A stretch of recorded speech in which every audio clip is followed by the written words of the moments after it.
Bismillah, Assalamualaikum warahmatullahi wabarakatuh.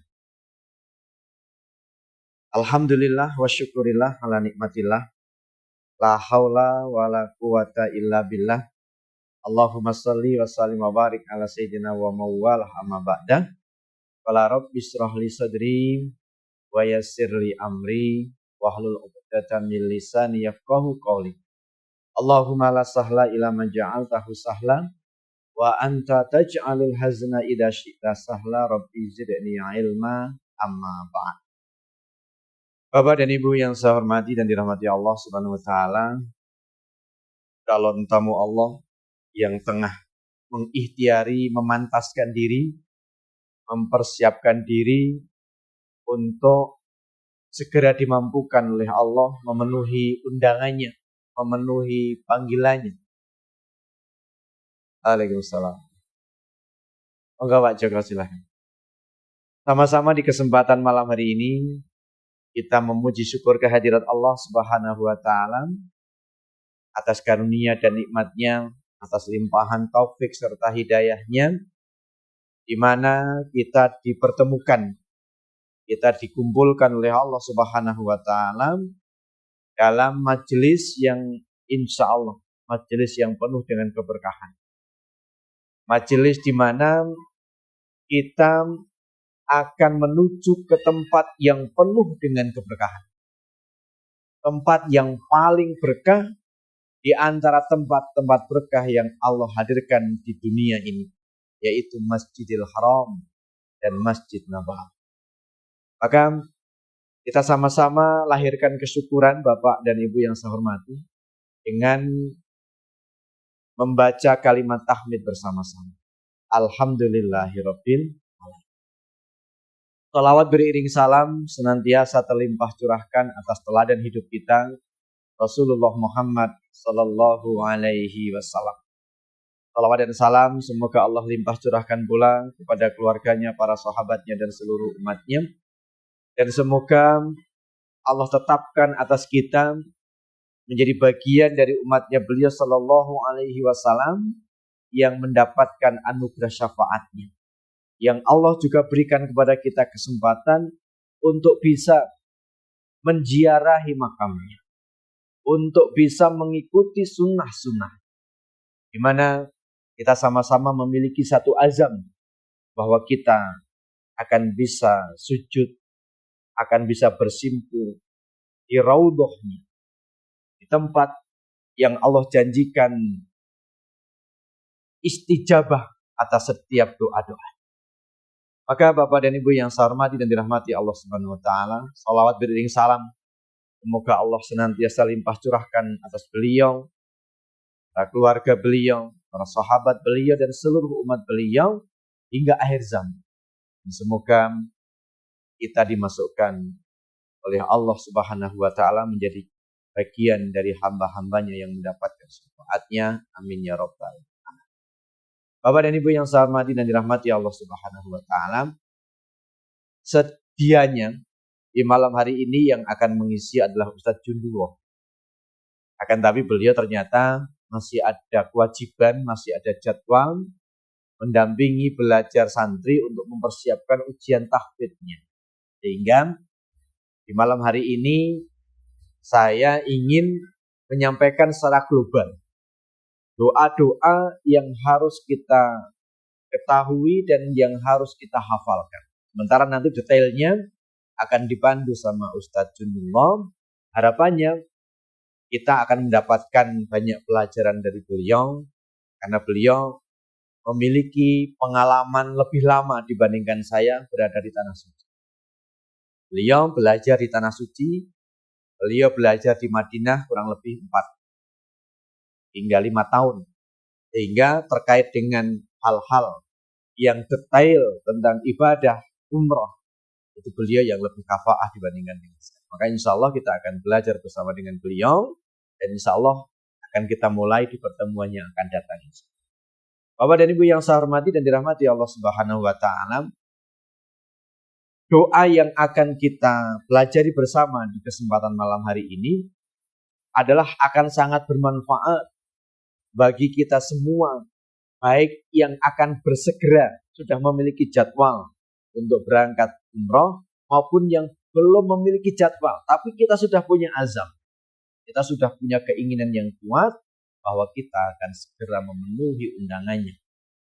Maka Bapak dan Ibu yang saya hormati dan dirahmati Allah Subhanahu wa taala, sebelum kita membahas tentang doa yang harus kita lakukan, yang harus kita ucapkan pada saat kita memulai umroh, ada satu doa yang sudah biasa kita lafadzkan manakala kita akan melakukan safar, manakala kita akan bepergian, yaitu pada saat kita akan keluar rumah, doanya adalah Bismillahirrahmanirrahim, la haula wala quwwata illa.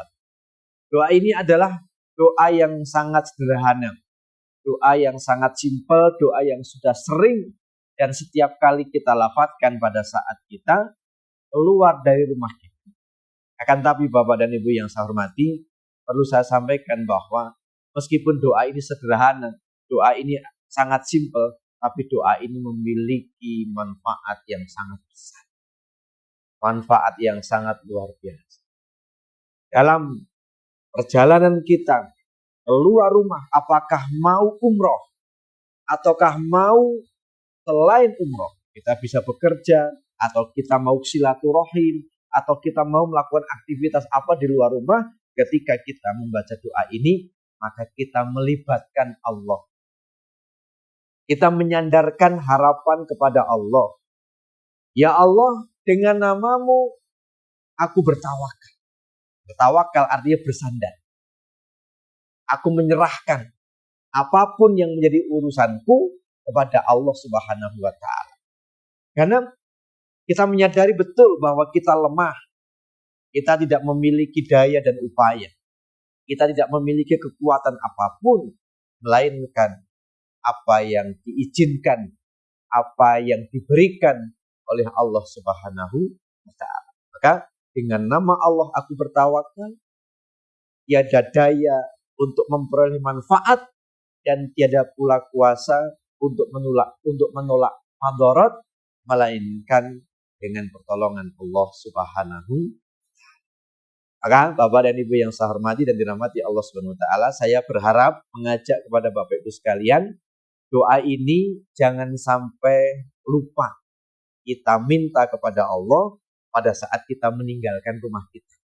Tidak hanya pada saat besok kita mau berangkat umroh, tapi mulai besok pada saat kita akan berangkat bekerja, akan berangkat beraktivitas, apapun itu ketika kita lakukan di luar rumah, maka doanya Bismillahirrahmanirrahim,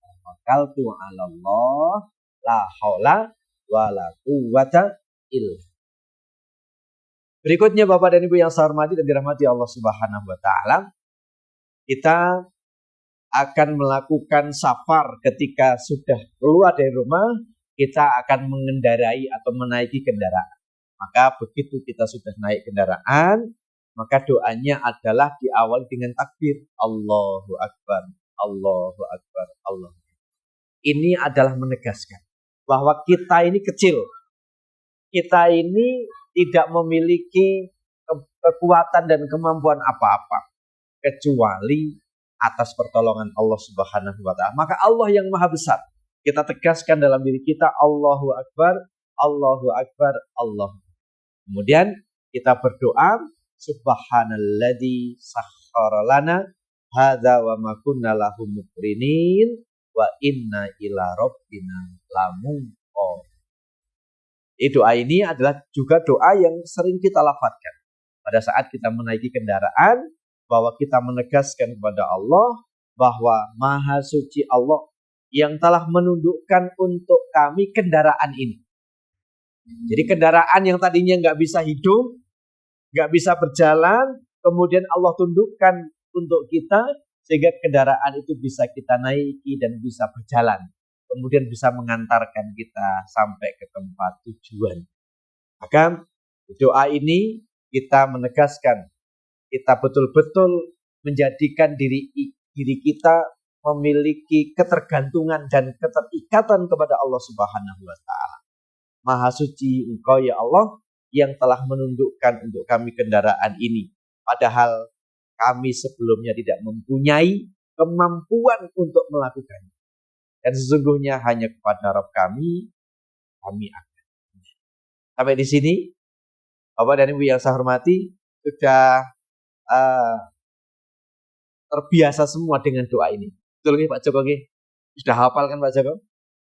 Ya, Pak Ri sudah hafal nggih? Subhanallah sudah hafal kan?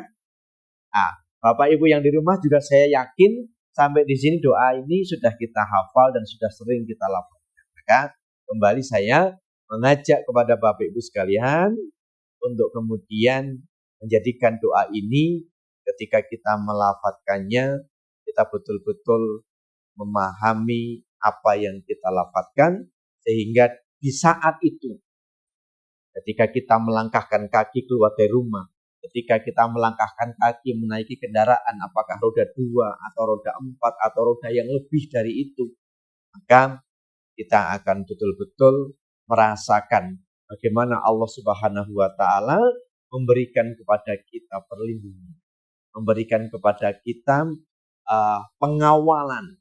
Nah, sehingga kemudian Bapak dan Ibu yang saya hormati dan dirahmati Allah, kita lanjutkan dengan doa berikutnya. Nah, doa-doa yang berikutnya ini sebagian besar di antara kita mungkin ada yang belum familiar, ada yang belum hafal, ya, atau bahkan ada di antara kita yang baru mengetahuinya.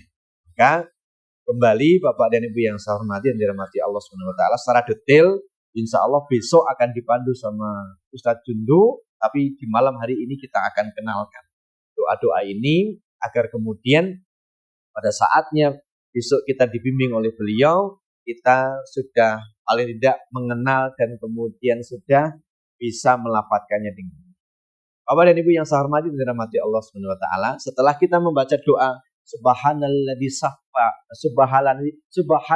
sakhkhara lana tadi, maka kemudian kita lanjutkan dengan doa ini. Meskipun ini adalah opsional. Boleh kita lafadzkan, boleh juga tidak kita lafadzkan. Ya. Karena sebenarnya dengan doa yang tadi itu sudah cukup. Akan tapi ketika kemudian kita menambah dengan doa-doa ini, kita akan semakin memantapkan. Karena akan semakin banyak yang kita minta. Akan semakin semakin yakin, semakin kuat keyakinan kita bahwa kita menyertakan Allah dalam perjalanan kita. Doa ini lafadznya Allahumma inna nas'aluka fi safarina hadal birra wat taqwa wa minal amali ma tarda. Ya Allah, sesungguhnya kami memohon kepadamu kebaikan, ketakwaan, dan amal yang engkau ridhoi dalam perjalanan kami ini. Sehingga dengan mendoakan ini, dengan meminta kepada Allah ini, kita kembali menegaskan bahwa apa yang sedang kita ikhtiari dalam perjalanan kita ini, meskipun sedang tidak akan umroh Bapak Ibu sekalian, tapi kita berada dalam jalur kebaikan, jalur ketakwaan, jalur amal yang diridhoi oleh Allah Subhanahu. Maka saya yakin Bapak dan Ibu yang sama, ketika masing-masing kita keluar rumah dengan berdoa seperti ini dan kita pahami betul, maka kita tidak akan pernah membiarkan diri kita larut dan hanyut dalam kemaksiatan. Karena kita dengan sadar melafadzkan, dengan sadar mengucapkan, mohon kepada Allah agar kita dibimbing oleh Allah senantiasa dalam ketakwaan, senantiasa dalam amal soleh yang diridhoi oleh Allah Subhanahu wa Ta'ala. Coba Bapak dan Ibu yang saya hormati, betapa negeri kita ini sedang mengalami situasi yang benar-benar membutuhkan perhatian dan keseriusan kita. Ternyata negeri kita ini adalah negeri yang sedang mengalami krisis.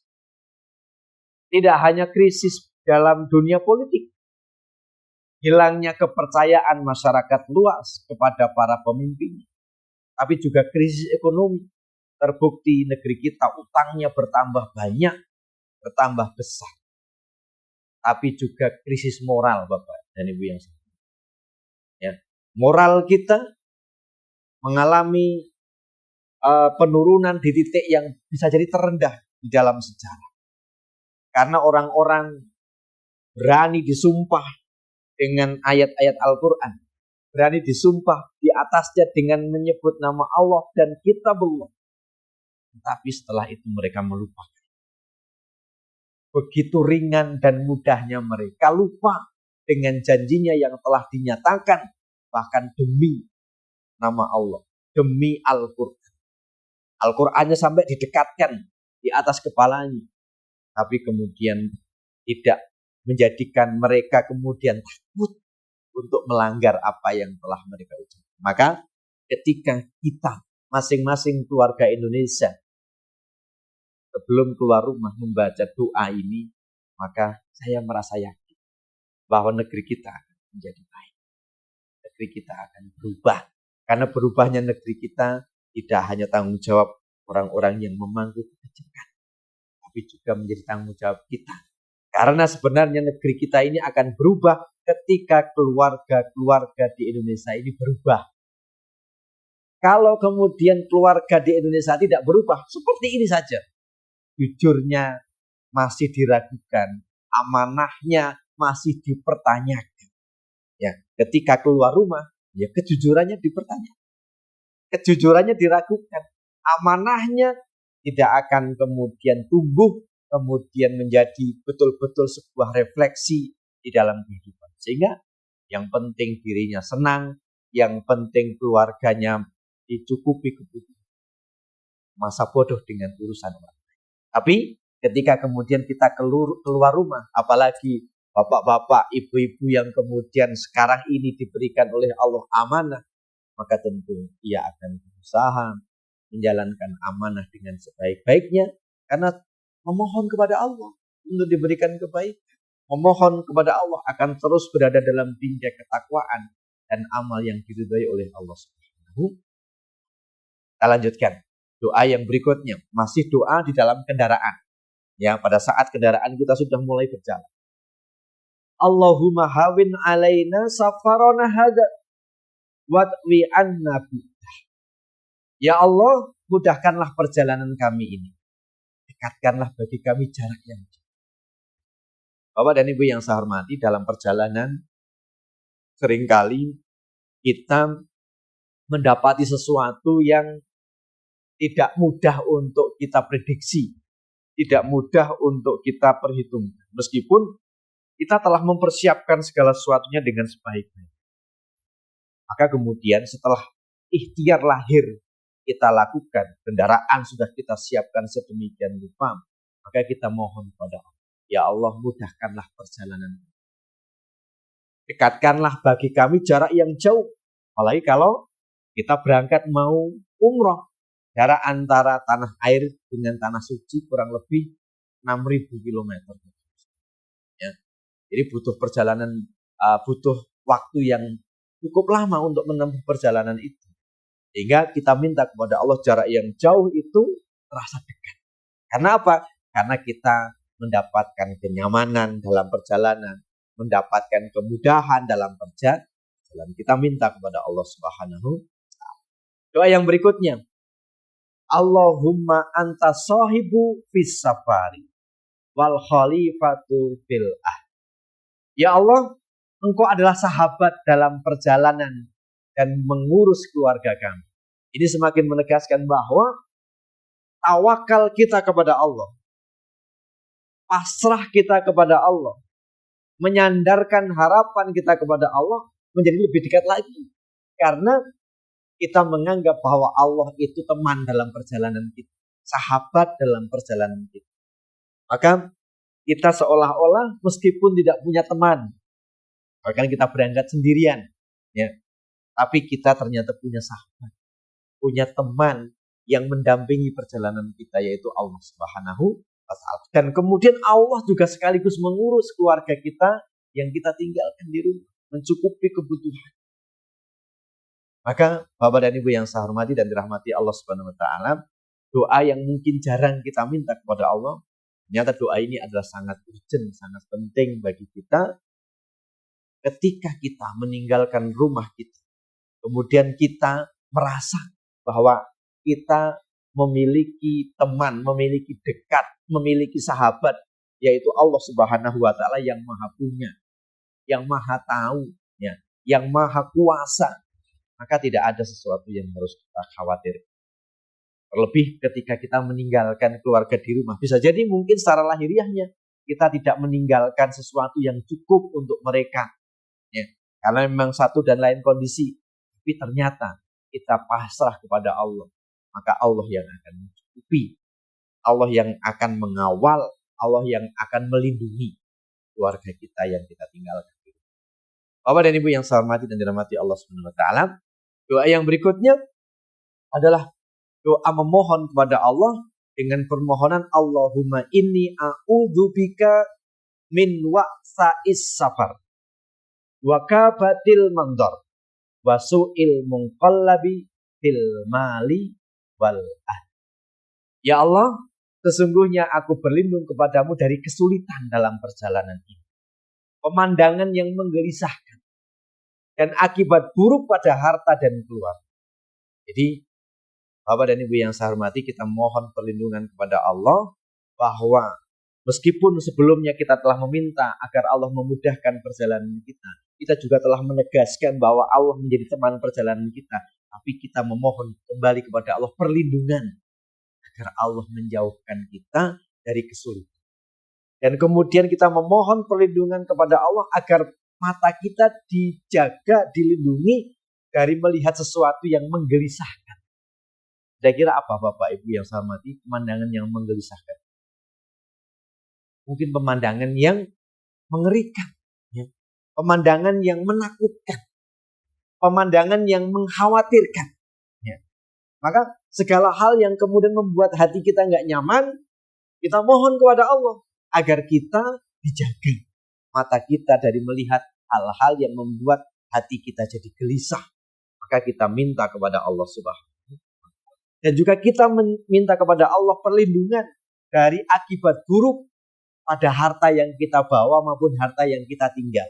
Juga keluarga yang kita tinggalkan. Sejadi keluarga kita yang sepengetahuan kita memiliki karakter yang baik, tapi kemudian setan mengganggunya sehingga kemudian mereka melakukan maksiat dan dosa. Maka kemudian kita minta kepada Allah agar Allah menjaga mereka. Agar Allah melindungi mereka dari dampak buruk yang bisa saja dilakukan oleh mereka.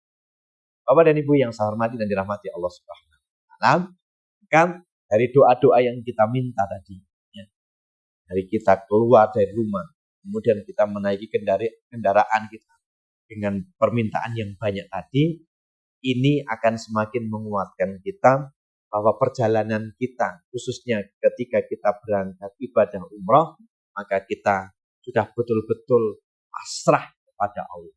Kita yakin betul bahwa Allah yang akan mengawal kita, Allah yang akan menemani kita, Allah yang akan melindungi kita dan keluarga kita, bahkan harta yang kita bawa maupun harta yang kita tinggal.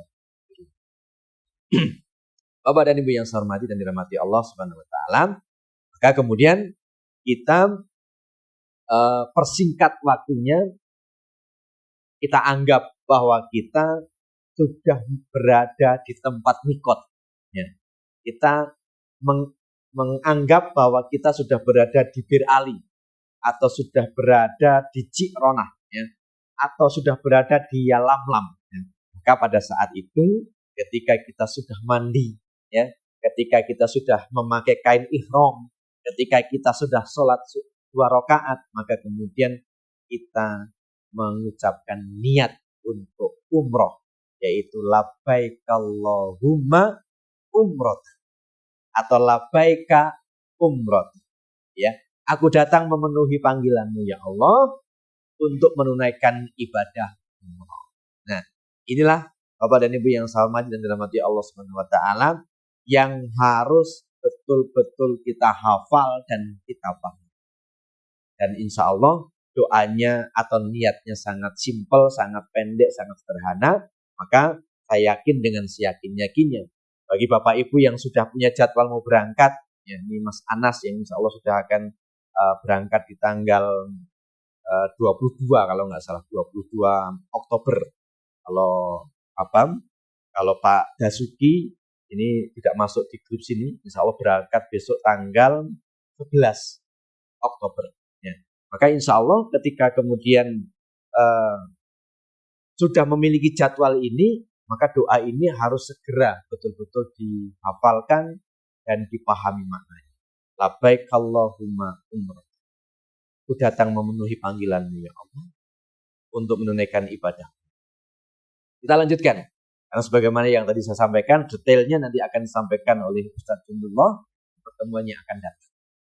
Setelah kita melakukan niat di tempat mikot kita dengan lafaz tadi, maka kemudian sepanjang perjalanan kita dari mikot kita sampai ke rukun Hajar Aswad, maka kita disunahkan memperbanyak kalimat talbiyah. Labbaik Allahumma labbaik. Labbaik la syarika lak labbaik. Innal hamda wan ni'mata laka wal mulk la syarika.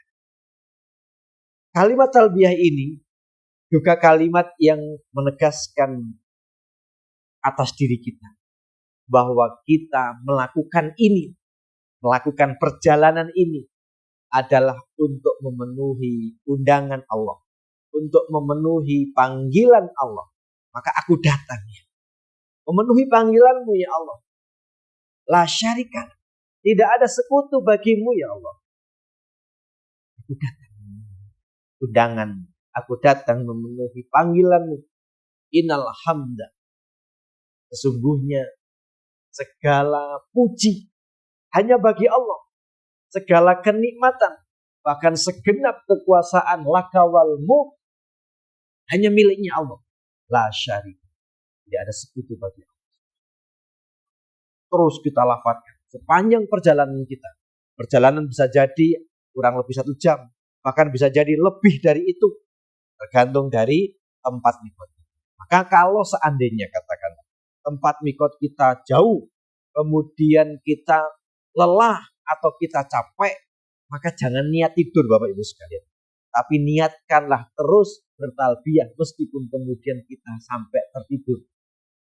Karena kalau kita niat tidur, maka kemudian kita tidak dapat pahala talbiyah kita. Tapi kalau kemudian sambil kita membaca talbiyah tapi kita tiba-tiba tertidur, maka sepanjang tidur itu juga kita dinilai oleh Allah sedang berzikir membaca kalimat talbiyah.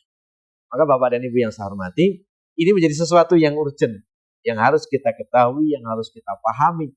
Bagaimana Rasulullah memperbanyak kalimat talbiyah.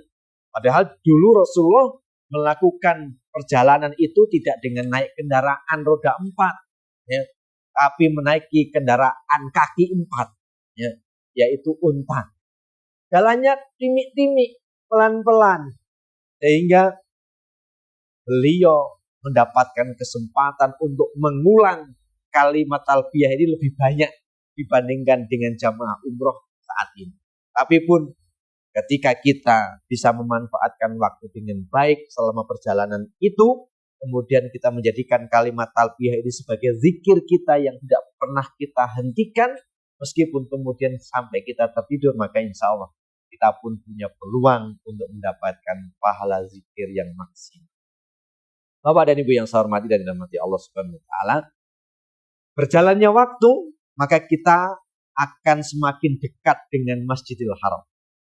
Maka begitu kita dekat dan kemudian kita memasuki Masjidil Haram, maka doa yang sama ketika kita memasuki masjid-masjid kita di tempat-tempat tinggal kita. Bagaimana yang biasa kita lafadzkan, doa masuk masjid adalah Bismillahi atau Allahumma ftahli abwaaba rahmatik. Ya. Meskipun juga ada di antara kita yang menambahkan Allahumma gfirli waftahli abwaaba rahmatik. Ampuni aku ya Allah dan bukalah untukku pintu-pintu rahmat. Tapi Bapak dan Ibu yang saya hormati dan dirahmati Allah Subhanahu wa taala, bisa kita tambah doa itu agar semakin bisa optimal apa yang kita minta kepada Allah Subhanahu wa taala. Maka doanya diawali dengan bismillah. Wassalatu wassalamu ala rasulillah. A'udzu billahil azim wa biwajhihil karim wa sultanil qadim minasyaitonir rajim. Allahumma ftahli abwaaba rahmah.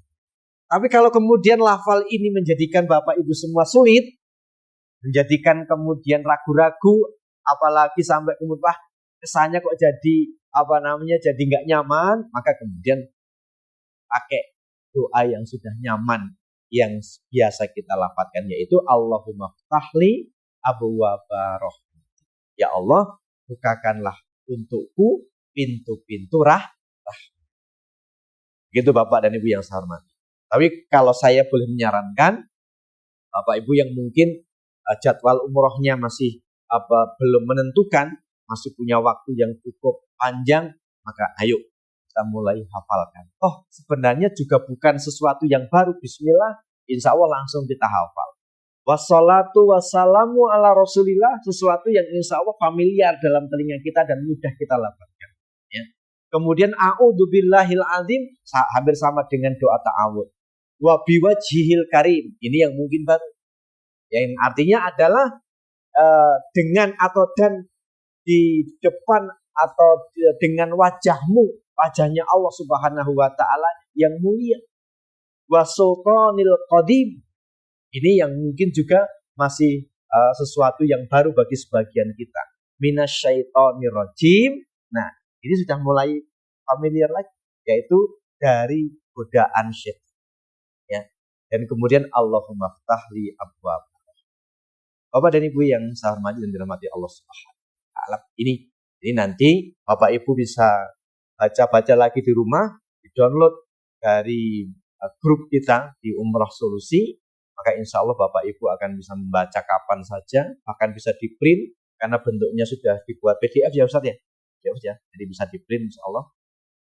Kemudian yang berikutnya Bapak Ibu yang saya hormati, ketika kita sudah memasuki Masjidil Haram, maka sesaat kemudian kita akan melihat Ka'bah. Nah, pada saat kita melihat Ka'bah, maka kemudian Rasulullah memberikan kepada kita contoh satu doa. Ya. Tapi doa ini idealnya kita lafadzkan dengan mencari tempat yang nyaman. Nyaman bagi kita untuk berdiri, nyaman melihat Ka'bah, juga nyaman bagi jamaah yang lainnya. Tidak terganggu dengan berdirinya kita, memandang Ka'bah dengan meminta kepada Allah Subhanahu. Doanya adalah Allahumma zid hadzal baita tasyrifan wa ta'ziman wa takriman wa mahabatan wa zid man syarafahu wa karramahu miman hajjahu awi tamarahu wa takriman wa ta'ziman wa bir. Bapak dan Ibu yang saya hormati dan dirahmati Allah Subhanahu wa taala, doa ini adalah doa meminta kepada Allah Subhanahu wa taala agar Allah menambahkan kemuliaan, keagungan, kehormatan dan kehebatan atau kemahabahan, kecintaan kepada Baitullah. Ya. Hadza baita tasyrifan, rumah Allah Subhanahu wa taala. Kemudian minta kepada Allah agar Allah menambahkan juga kemuliaan, kehormatan, keagungan, kebaikan kepada orang-orang yang berhaji dan berumroh yang memuliakan dan menghormati Baitullah. Jadi doa yang luar biasa Bapak Ibu sekalian. Doa meminta Allah tambahkan kemuliaan. Maka sepanjang orang melaksanakan ibadah umroh, sepanjang orang melaksanakan ibadah haji, maka Baitullah adalah tempat yang paling mulia, tempat yang paling agung, tempat yang paling hebat. Karena apa? Yang mendoakan sedemikian banyaknya setiap hari, bahkan tanpa putus. Dan kemudian kita meminta kepada Allah agar siapapun hamba Allah yang berangkat haji dan umroh, yang kemudian memuliakan Ka'bah, menghormati Ka'bah, maka ia juga dimuliakan dan dihormati oleh manusia dan oleh semesta, termasuk oleh Allah Subhanahu. Nah, Bapak dan Ibu yang saya hormati dan dirahmati Allah SWT, doa itu sudah cukup sebenarnya. Tapi boleh juga kita tambahkan dengan satu doa yang insya Allah sudah sangat familiar bagi kita, doa yang sering kita lafadzkan setelah kita melaksanakan sholat. Ya. Allahumma antas salam wa minkas salam wa hayyina rabbana bis. Ya Allah, Engkau adalah keselamatan. Darimu adalah keselamatan berasal. Maka wahai ya Allah, Tuhan kami, berikanlah kehormatan pada kami melalui keselamatan. Maka kita betul-betul meminta kepada Allah tentang keselamatan. Karena sepanjang yang saya ketahui Bapak Ibu sekalian, keselamatan adalah pangkal kebahagiaan. Kira-kira Bapak Ibu sepakat? Karena nggak mungkin orang akan bahagia ketika dia celaka. Bahkan sangat mungkin orang yang tidak punya apa-apa ketika kemudian Allah selamatkan akan hadir kebahagiaan. Bapak dan Ibu yang saya hormati dan dirahmati Allah SWT. Beberapa saat yang lalu saya bersama Ustadz Andri silaturahim ke mana? Di tempatnya Mbak Indar. Ya. Beliau sangat bahagia menerima kehadiran. Tapi Bapak dan Ibu yang saya hormati, dalam sebuah safar, beliau ada acara di Jakarta. Kejadiannya mungkin sekitar 7 atau 8 hari yang lalu. Beliau seolah-olah seperti dikejar deadline. Jam 11 berangkat dari Jakarta, karena memang acaranya baru selesai. Kemudian beliau memiliki agenda jam 8, itu sudah harus sampai Temanggung. Ya. Tapi beliau ingin bisa istirahat, sehingga menginginkan kira-kira jam 6 atau jam 5 sudah sampai Temanggung. Sehingga beliau sampai Cirebon itu jam 1. Dari Jakarta menuju Temanggung sampai Cirebon jam 1. Berarti perjalanan Jakarta-Cirebon hanya berapa jam? 2 jam. Ya kan? Kira-kira ngebut atau ngebut? Ngebut ya. Kemudian jam 3 sampai Batang. Cirebon sampai Batang itu jam 1, berarti 2 jam ya. 2 jam lagi sampai sampai Batang. Kalau kemudian Allah selamatkan, kira-kira sampai Temanggung jam berapa? Jam 5 kurang lebih ya. 2 jam lagi kan, berarti kurang lebih kan? 6 jam atau 6 jam setengah. Tapi Allah memberikan takdir yang lain. Tidak sadar beliau itu tertidur. Nyetir tertidur. Sadar kalau mobilnya sudah masuk ke kolong trailer. Tapi Allah selamatkan. Mobilnya hancur berantakan, tapi beliau selamat bersama suami. Qadarullah, beliau tuh tidur, joknya itu posisinya tidur. Sehingga ketika mobil itu kapnya hancur, karena nabrak mobil trailer itu, beliau dilewati itu. Jadi dashboardnya itu melewati itu. Tapi yang tidak selamat kakinya. Tapi masih bisa, insya Allah masih bisa pulih. Karena 4 hari yang lalu saya dengar beliau operasi dan kemudian masih proses. Dan kemudian beliau merasa bersyukur. Meskipun mengalami hal seperti itu. Jadi ternyata selamat itu sesuatu. Selamat itu membahagiakan. Kalau saya mengatakan tadi bahwa selamat itu pangkal dari kebahagiaan atau awal dari kebahagiaan. Maka kita minta kepada Allah, Allahumma antas salam wa minkas salam wa hayyina rabbana bisalam.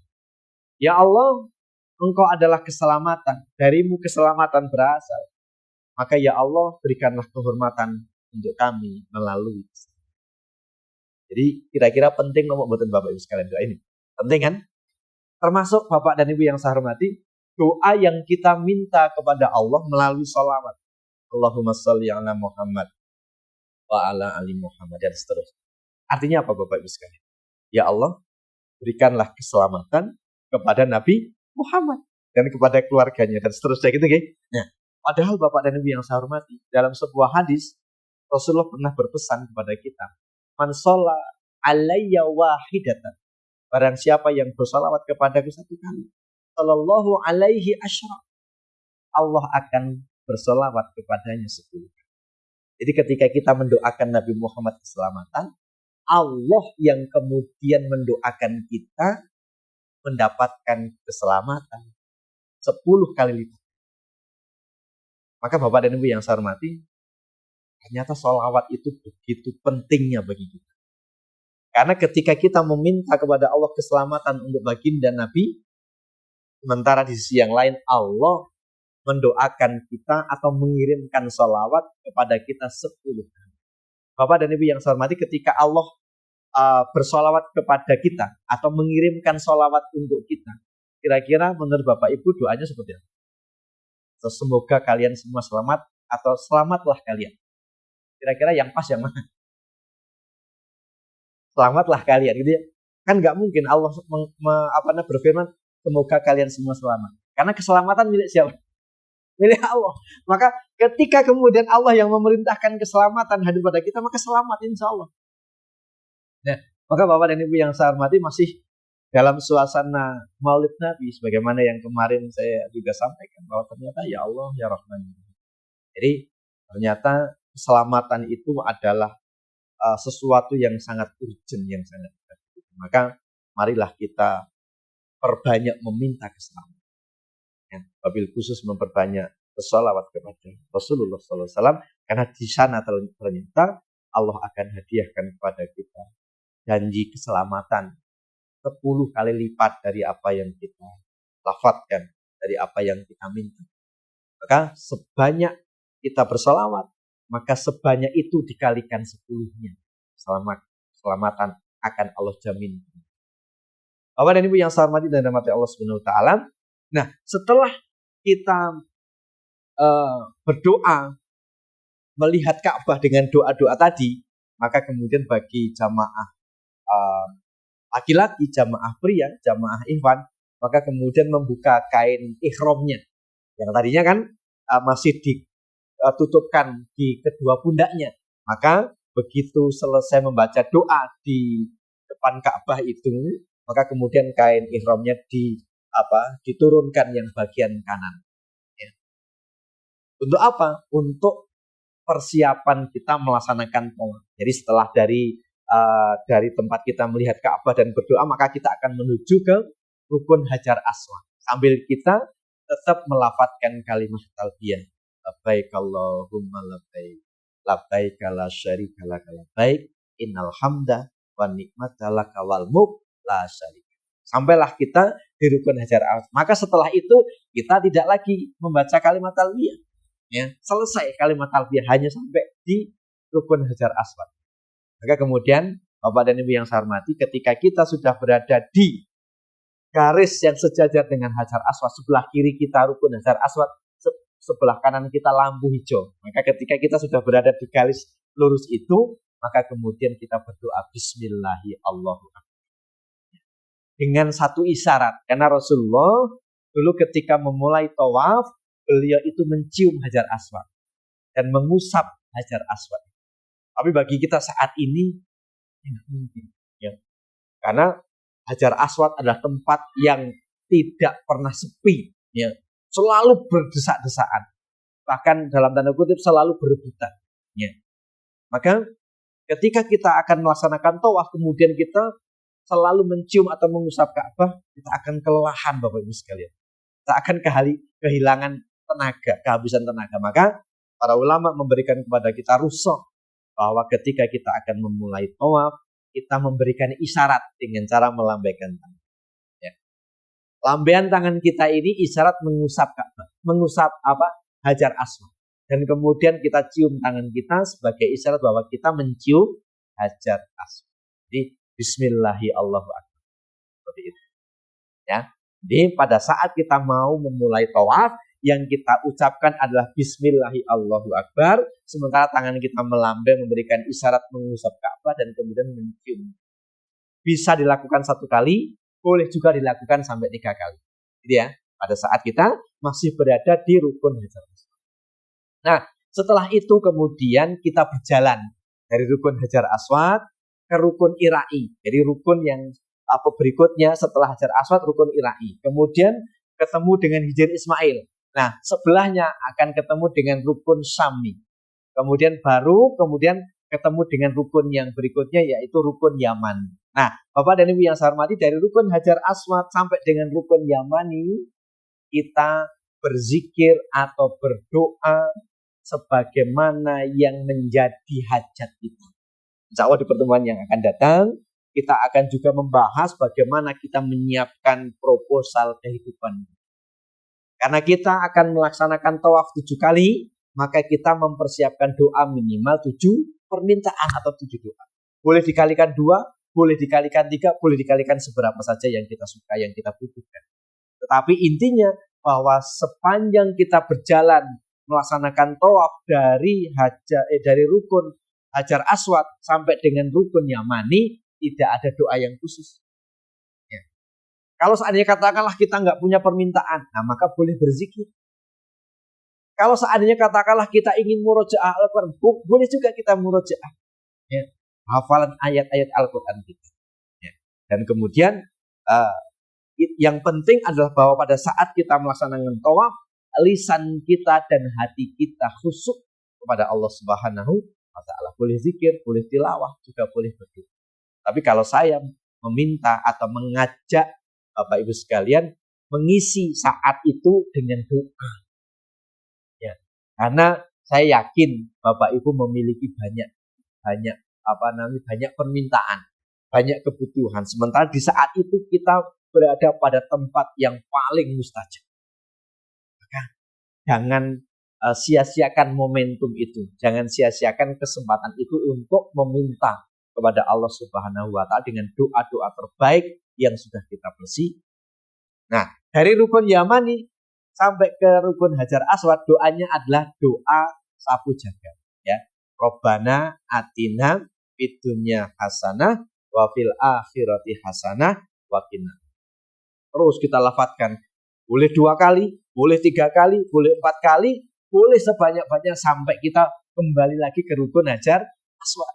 Biasanya lebih dari 3 kali antara dari rukun Yamani sampai dengan rukun Hajar Aswad itu. Kalau kita berada di tempat yang paling dekat dengan Ka'bah sekalipun, ya, karena ya paling tidak jaraknya itu sekitar mungkin ya antara 10 meter lah mungkin. Ya, saya tidak tahu persis, saya lupa belum pernah mencari literasi sebenarnya Ka'bah itu ukurannya berapa. Tapi kalau seingat saya mungkin tidak jauh dari ruangan ini, kira-kira ya antara 8 sampai 10 meter lah. Sehingga kalau kemudian kita di tempat yang paling dekat dengan Ka'bah sekalipun, kita cukup untuk bisa melafadzkan doa sapu jagat ini lebih dari 1 kali. Apalagi kalau kita semakin menjauh, maka semakin banyak doa yang bisa kita lafadzkan. Rabbana atina fid dunya hasanah wa fil akhirati hasanah wa qina adzabannar. Ya Allah, ya Tuhan kami, berilah kami kebaikan di dunia dan kebaikan di akhirat, dan peliharalah kami dari azab neraka. Nah, Bapak dan Ibu yang saya hormati, selesailah tawaf kita yang pertama. Ya. Maka kemudian sesampai di Hajar Aswad, kita kembali melafadzkan tadi Bismillahi Allahu Akbar.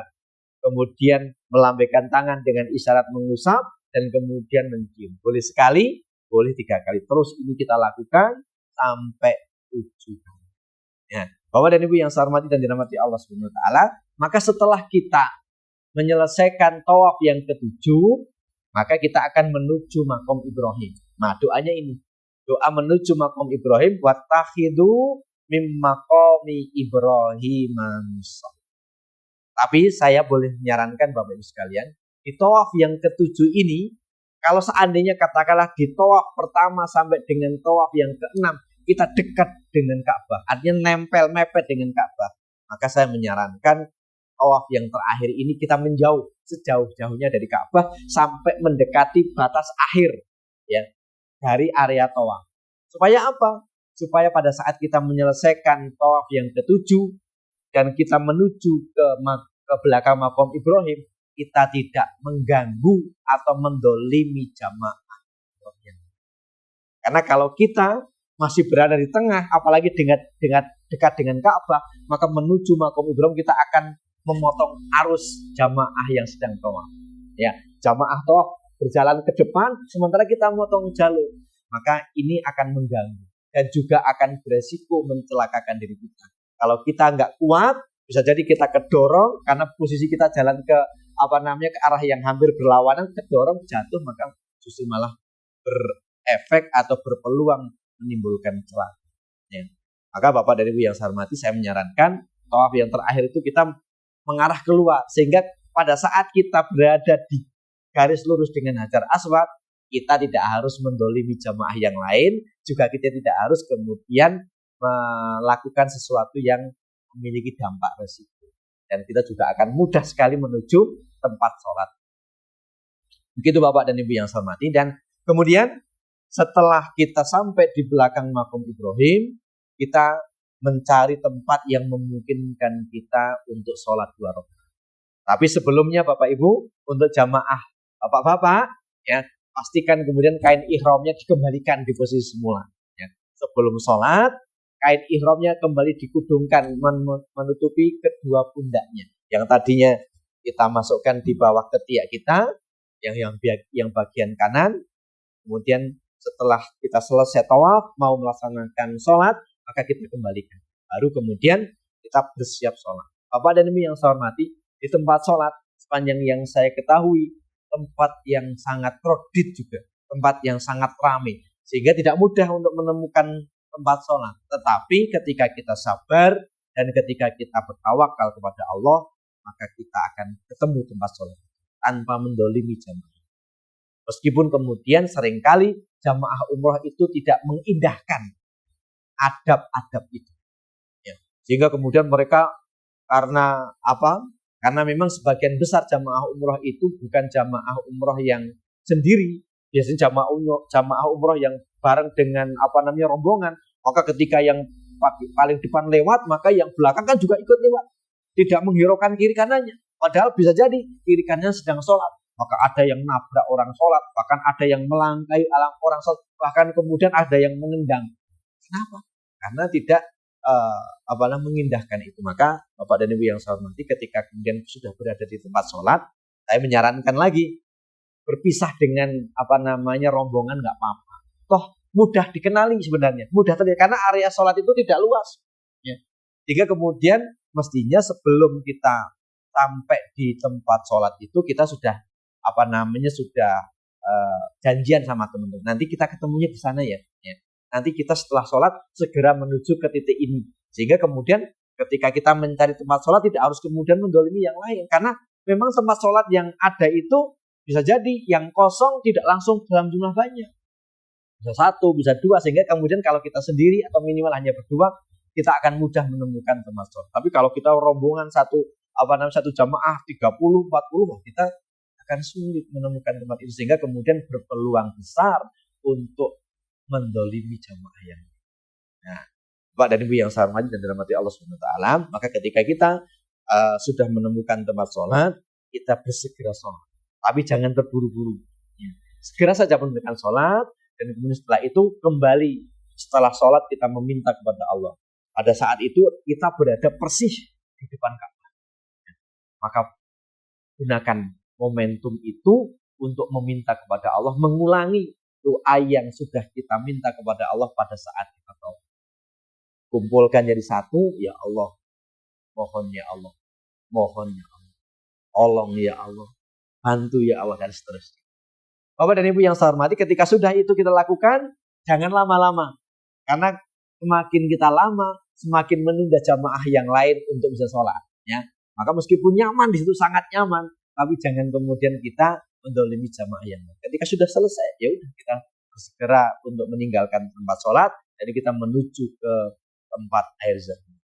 Nah, Bapak dan Ibu yang saya hormati, di air zam-zam itu biasanya nggak krodit, biasanya longgar, ya, karena ada beberapa titik, ada beberapa keran yang sudah dipersiapkan, sehingga biasanya yang kalau kami alami rame-ramenya jamaah umroh itu di sana di tempat air zam-zam ini tidak begitu lama. Karena banyak pilihannya. Maka Bapak dan Ibu yang saya hormati dan dirahmati Allah Subhanahu wa taala, kita mengambil air zam-zam dengan gelas yang sudah disiapkan dan kemudian kita berdoa. Doanya ini, doa yang insya Allah juga sangat familiar di telinga kita. Allahumma inni as'aluka ilman nafi'an wa rizqan wasi'an wa syifaan min kulli da'. Jadi kita minta kepada Allah agar Allah memberikan kepada kita ilmu yang bermanfaat, ilman nafi'ah, wa rizqan wasi'ah, rezeki yang luas, ya, rezeki yang lapang. Kemudian wasyifaan min kulli da'in, dan memberikan kepada kita kesembuhan dari penyakit. Ada doa yang kemudian ditambah min kulli da'in wasaqamin. Ya, wasaqamin itu kalau nggak salah artinya kesedihan. Ya. Sehingga kemudian kita minta kepada Allah agar disembuhkan dari penyakit dan kesedihan. Dan kemudian bisa juga ditambahkan dengan birahmatika ya arhamar.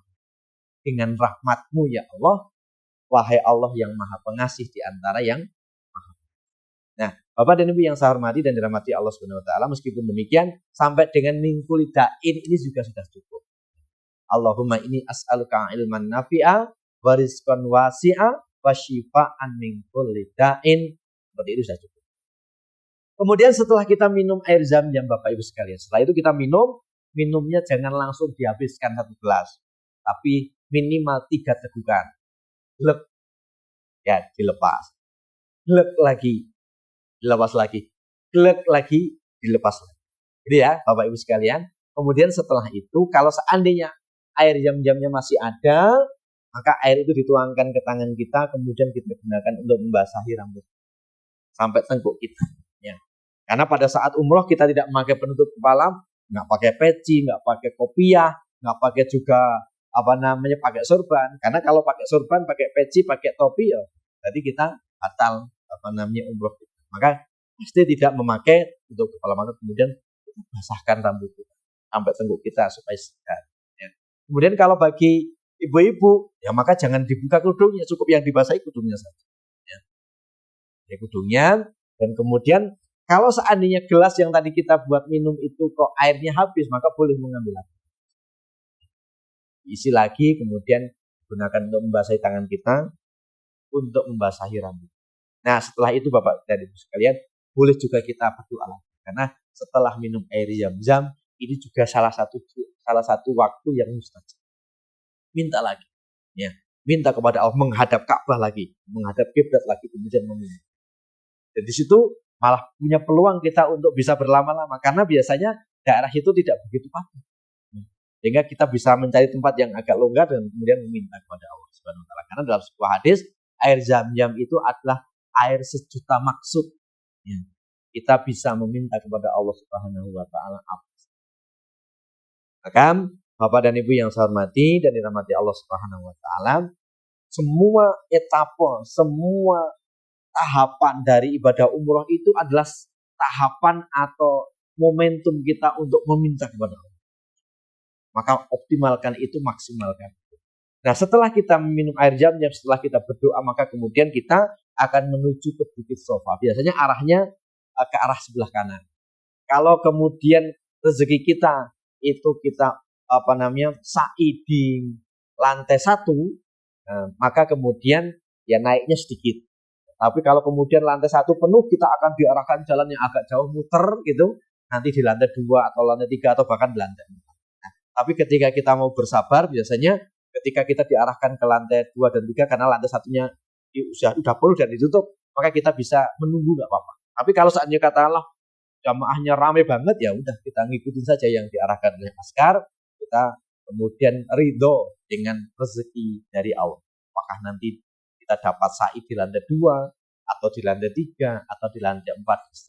Nah, maka Bapak dan Ibu yang saya hormati, pada saat itu kita kemudian membaca doa innas safa wal marwata min sya'airillah. Jadi setelah kita minum air zam-zam itu kita sudah meminta kepada Allah dengan doa ini, innas safa wal marwata min sya'airillah. Boleh tambah lagi, paman hajjal baita awit tamar dan seterusnya. Tapi kalau yang pendek, simpel dan sudah cukup juga innas safa wal marwata min sya'airillah. Ya, sungguhnya Safa dan Marwah merupakan sebagian syiar dari Allah Subhanahu wa taala. Nah, maka Bapak dan Ibu yang saya hormati dan dirahmati Allah Subhanahu wa taala, ini yang terus kita lafadzkan sampai kita berada di puncak Bukit Safa. Nah, setelah kita berada di puncak Bukit Safa, dan juga nanti doa ini sama dengan ketika kita berada di Bukit Marwah. Doanya adalah Bapak dan Ibu yang saya hormati, ketika sudah kita berada di Bukit Safa atau nanti ketika kita juga sudah berada di Bukit Marwah, kita menghadap ke arah Ka'bah. Kemudian kita berdoa dengan diawali dengan takbir Allahu Akbar, Allahu Akbar, Allahu Akbar, la ilaha illallah wahdahu la syarikalah, lahul mulku wa lahul hamdu wa huwa ala kulli syai'in qadir. Kayaknya sudah hafal nggih? Ini zikir yang biasa. Kemudian la ilaha illallah wahdah anjaza wa'dah wa nasara abdah wa hazamal ahzaba wa'dah. Ini doa yang biasa kita lantunkan pada saat kita takbir, baik Idul Fitri maupun Idul Adha. Hanya saja lafaz anjaza wa'dah ini yang mungkin tidak. Ya. Jadi lafaznya sedikit berbeda. La ilaha illallah wahdah anjaza wa'dah. Selebihnya sama. Ya. Anjaya itu adalah janji. Ya. Janjinya Allah Subhanahu wa Ta'ala. Yaitu yang wahai Allah yang kemudian senantiasa menepati janjinya. Nah, maka Bapak dan Ibu yang saya hormati dan dirahmati Allah Subhanahu wa Ta'ala, pada saat kita menghadap ke Ka'bah, pada saat kita berada di atas bukit Sofa atau bukit Marwah, maka ini juga momentum Bapak Ibu sekalian. Setelah kita membaca doa ini, kita juga disunnahkan membaca doa yang menjadi hajat. Dan bahkan disunnahkan membaca doa diulangi 3 kali Bapak Ibu sekalian. Ya. Jadi Allahu Akbar sekali doakan 3 kali nih. Berarti nanti kita membaca takbir itu sebanyak 9 kali. Karena 3 kali putaran. Nah maka Bapak dan Ibu yang saya hormati, gak usah terburu-buru. Biasanya di tempat ini juga tidak begitu kredit biasanya. Ya, karena agak luas juga areanya. Hingga kita bisa menghadap Ka'bah dengan khusyuk meminta kepada Allah Subhanahu. Tapi ketika kemudian agak kredit biasanya kita ditepuk sama sama askar, diminta untuk segera gantian. Tapi biasanya jarang ini terjadi. Maka Bapak dan Ibu yang saya hormati, gunakan momentum itu untuk meminta kepada Allah SWT. Nah setelah doa kita selesai, maka kemudian kita jalan dari Bukit Sofa menuju Bukit Marwah. Ya. Dengan kita memperbanyak doa lagi. Jadi sepanjang perjalanan dari Sofa ke Marwah, kita penuhi dengan doa. Kita ulang lagi doa yang kita minta di saat tawaf. Doa itu kita ulang lagi pada saat kita doa di setelah sholat setelah tawaf. Pada saat kita habis minum air yang kita ulang-ulang lagi doa itu. Ya. Tapi kalau kemudian sudah merasa cukup, kayaknya sudah cukup, maka boleh juga pada saat sa'i itu kita membaca zikir, membaca kalimat tasbih atau membaca kalimat takbir atau membaca kalimat tahmid. Atau kita tilawatul Quran, boleh juga. Ya. Dan kemudian pada saat kita berada di pilar hijau, yaitu yang ditandai dengan lampu hijau, itu kita disunahkan untuk berdoa Rabbikfir warham innaka antal a'azul. Ya, jadi sepanjang pilar warna hijau itu kita memperbanyak doa ini. Rabbikfir, ya Allah ampuni aku, warham sayangilah aku, innaka antal a'azul akram. Sesungguhnya engkau maha mulia lagi maha. Insyaallah kita mudah akan hafal ini. Rabbikfir warham wa innaka wa antal a'azul. Ada doa yang lain, Rabbikfir warham wa anta a'azul akram juga. Enggak pakai inna. Insyaallah sama doanya. Nah, kemudian Bapak dan Ibu yang saya hormati dan dirahmati Allah Subhanahu wa Ta'ala, setelah kita membaca doa di lampu hijau yaitu Rabbikfir warham wa anta a'azul akram ini, maka kemudian setelah selesai pilar hijaunya itu kita kembali melanjutkan doa kita. Ya. Melanjutkan doa kita sampai kita berada di bawah Bukit Marwah. Nah, ketika kita sudah berada di bawah Bukit Marwah, kita kembali doa inna sofa wal marwata min sya'airillah. Sampai kita berada di puncak Bukit Marwah. Setelah kita berada di puncak Bukit Marwah, kita kembali menghadap kiblat. Nah, Bapak dan Ibu yang saya hormati, di Bukit Marwah ini kredit. Ya. Seringnya penuh. Sehingga kemudian ketika kita akan berdoa, itu biasanya agak sulit ketika kita berhenti. Ya. Maka kemudian kalau seandainya katakanlah sulit untuk berhenti, maka sambil jalan saja doanya. Ya. Meskipun kemudian tidak harus menghadap kiblat terus, ya nggak apa-apa karena memang situasinya nggak memungkinkan. Tapi kalau seandainya katakanlah nanti Bapak Ibu mendapatkan rezeki di Bukit Sofa, di Bukit Marwah itu agak longgar, maka ya idealnya kita berhenti menghadap Ka'bah dan kemudian meminta persis dengan apa yang kita minta di Bukit Sofa. Diawali dengan takbir 3 kali, la ilaha illallah wahdahu la syarikalah, dan seterusnya tadi. Ya. Nah, Bapak dan Ibu yang saya hormati, satu sa'i sudah selesai kita lakukan. Jadi dari Sofa ke Marwah itu satu sa'i. Bukan satu sa'i itu dari Sofa sampai ke Sofa lagi, bukan. Tapi dari Sofa ke Marwah satu, dari Marwah ke Sofa. Sehingga kalau sa'i itu 7 kali, maka pada saat kita start di Sofa, maka selesainya pasti di Marwah. Nah, setelah kita selesai yang ketujuh sa'i kita, maka kemudian kita keluar dari lintasan tawaf, kita melaksanakan tahallul, yang memotong rambut. Nah, Bapak dan Ibu yang saya hormati, sebelum kita motong rambut ada doa. Allahumma ja'al likulli sya'ri nuran yaumal qiyamah. Ya Allah, jadikanlah cahaya untuk setiap helai rambut yang aku potong ini di hari kiamat. Jadi kita meminta kepada Allah sebanyak rambut yang kita potong itu menjadi cahaya, ya, menjadi nur di hari kiamat. Maka tentu semakin banyak yang kita potong akan semakin banyak cahaya. Tapi Bapak dan Ibu yang saya hormati, di tempat itu yang sepanjang yang saya tahu tidak memungkinkan bagi kita untuk memotong secara ideal. Maka biasanya adalah kita memotong untuk memenuhi syariat saja, yaitu dipotong seperlunya saja. Nanti di tempat pemotongan rambut atau di tempat yang longgar atau mungkin di hotel kita, baru kita kemudian bisa melakukan potong rambut secara optimal. Kalau kita ingin melaksanakan umroh lebih dari satu kali, maka saya menyarankan setelah umroh yang pertama ini kita jangan digundul habis. Meskipun juga boleh. Ada seorang guru juga yang pokoknya gundul saja habis. Mau kita umroh berapa kali pun, ketika umroh yang pertama digundul habis. Nah, nanti umroh yang berikutnya ya sepenting kita meletakkan alat cukur, apakah itu gunting, apakah itu garpu, kita letakkan di atas kepala kita dengan ikhtiar kita mencukur meskipun sudah habis rambut itu. Tapi kalau yang saya pakai, yang saya lakukan adalah saya memotong rambut itu tidak langsung habis. Toh sebenarnya kalau menggunakan garpu yang ada biasanya itu dilengkapi dengan ukuran potong yang beda-beda kan. Ada yang 1,5 senti, ada yang 1 senti, ada yang setengah senti, sampai ada yang habis. Nah, maka kemudian gunakan garpu yang paling tinggi, mungkin 1,5 senti atau 2 senti ya. Pertama ya itu. Karena sunnahnya dipotong rata. Enggak boleh petak-petak. Atau ada yang mengatakan itu apa kemarin dia? Kalau dipotong rasi bagaimana? Potong rasi itu maksudnya pelintas gitu ya.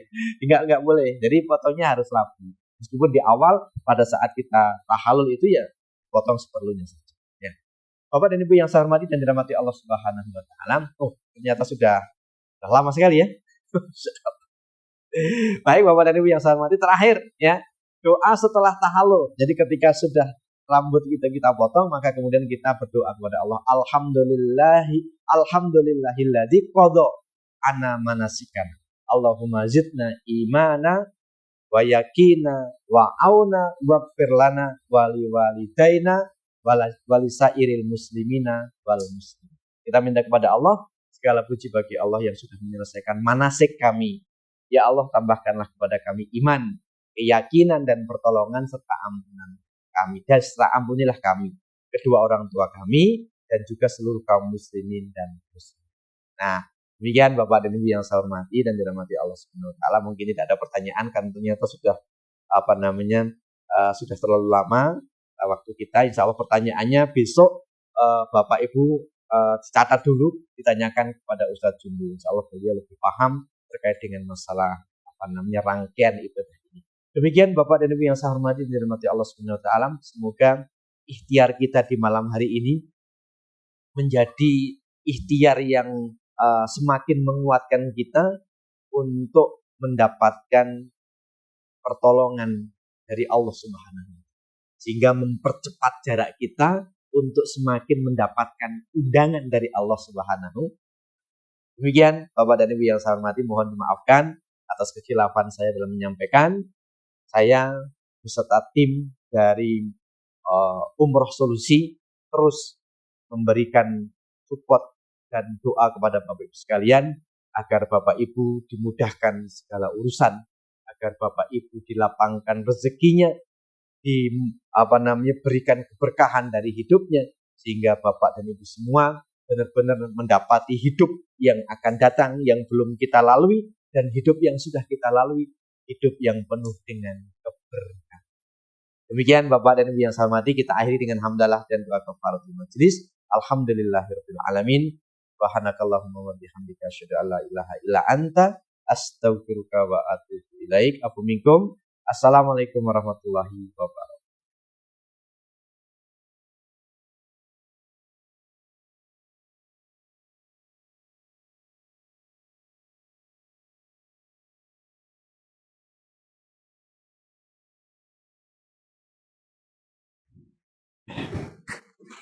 Oke, Pak Ari, Pak Joko, ada yang mau tanyakan boleh kalau panjenengan.